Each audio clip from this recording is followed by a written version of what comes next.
Let's get started with Mender Professional. In your web browser, navigate to hosted.mender.io. From this page, click the Sign Up link to be taken to a new tab where you can enter credentials and payment information. You must also accept the terms of service and can optionally sign up for our mailing list, which we highly encourage if you are going to be a user of Mender Professional. Once you click the Sign Up Now button, your account will be created on the system, and details and getting started information will be sent to your email address. Now switch back to the login window and enter the credentials supplied when you created your account. After logging in, you will be viewing the Mender dashboard. This is the central interface that shows the overall status of your device fleet at any given time. Down the left side of the screen are the tabs to access the main portions of the user interface. In the Devices tab, you will see all devices that are part of your fleet, including devices that are pending or rejected. Here you can also view, create, and modify device groups based on the unique needs of your application. Next is the Artifacts tab, which will show all Mender artifacts that have been uploaded and are available for deployment. Finally, we have the Deployments tab, which will allow you to trigger over-the-air updates to your devices, as well as to monitor the status of ongoing deployments. You will also find fleet-wide deployment history here. For the next step in our tutorial, navigate over to the menu located at the upper right where your username is displayed. Pull down the menu and open the Help page, which contains information about getting started with deployments to Mender reference devices. We'll start by provisioning a virtual device. Click on the Virtual Device link to display instructions and details for starting a QEMU device that can connect to Mender Professional. These instructions will help you run the virtual device on any system that can run Docker containers. Your tenant token will be embedded into the target image, and the mender.conf file will be set up to point at Mender Professional. Let's do that now. First, we set the environment variable tenant token and start Docker running. This will download a number of Docker images to your system and start the Docker container running a QEMU instance with Yocto and Mender integrated. This will take a little while to process, so while that's running, let's move over to the Raspberry Pi board. To set up and provision a Raspberry Pi, go back to the web browser and select the Raspberry Pi 3 link from the Mender Help Topics. If you scroll down to the heading, Download the Disk Image, you will see links for the SD card image as well as for the Mender artifact file. Instructions are available in the Help page detailing how to provision your Raspberry Pi platform with the provided SD card images. Additional information is available here regarding booting the device. Let's move back over to the terminal window and run the script that I prepared that pulls all these steps together. Note that it uses curl to download the SD card image, decompresses it, and writes it to a file on my build host.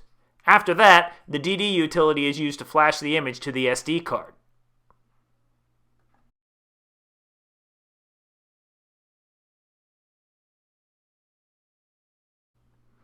While that image is being flashed, we can move back over to the terminal window for the emulated device, and you see that the device has finished booting. The demo images are accessed as the user root with no password. To view the Mender logs, you can invoke the journalctl command. This will confirm that Mender is up and running. Now that the SD card has been provisioned with the Raspberry Pi image, I've inserted it into my board, connected power, Ethernet, and a USB serial adapter. I launch Picocom to access the serial console of the device and power it on. While that board is booting, let's take another look at the console on the emulated device. You'll notice that there are messages about the authentication requests being rejected. This is expected behavior as your devices need to be explicitly admitted to your fleet. If they are not pre-authorized, then an operator must manually admit them on their first attempt to connect. We can now log into the Raspberry Pi with username root and no password.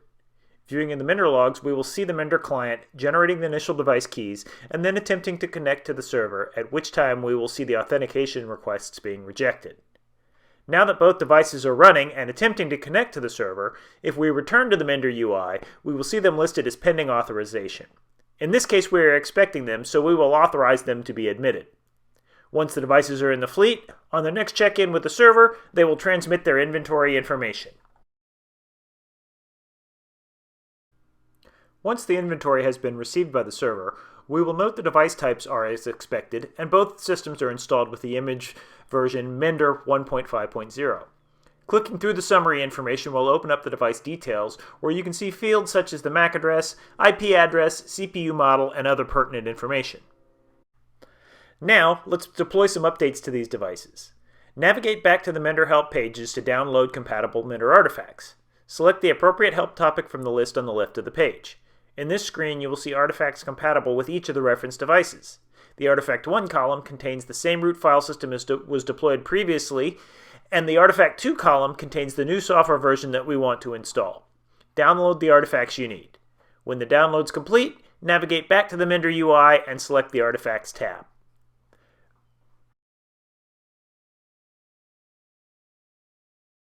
From here, click Browse and select the artifact files to upload. For now, I'll only upload Artifact 2 to avoid the extra upload time. Once the artifacts are uploaded, you can click through the summary information to view details about each artifact.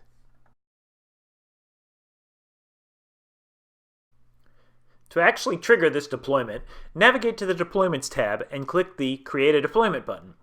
In the pop-up window, make sure to select the appropriate target artifact to deploy. In our case, it is Release 2 1.5.0. Once an artifact is selected, you can see which device types are compatible. You also need to select an appropriate group on which to install this update. In our case, we'll use the All Devices group, then simply click the Create Deployment button. The deployment is created in the pending state and will transition to the in progress state once all devices in the deployment have checked in and been informed of the update.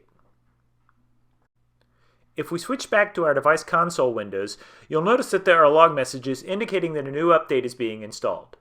Note that the update is streamed directly to the passive root file system partition. This reduces the amount of storage needed by the Mender client in the update phase. Now let's make things interesting. I'm going to manually reboot the emulated device before the installation completes to simulate a failed update. The Mender logic in the device bootloader will determine that the update was not fully installed and roll back to the previously active partition.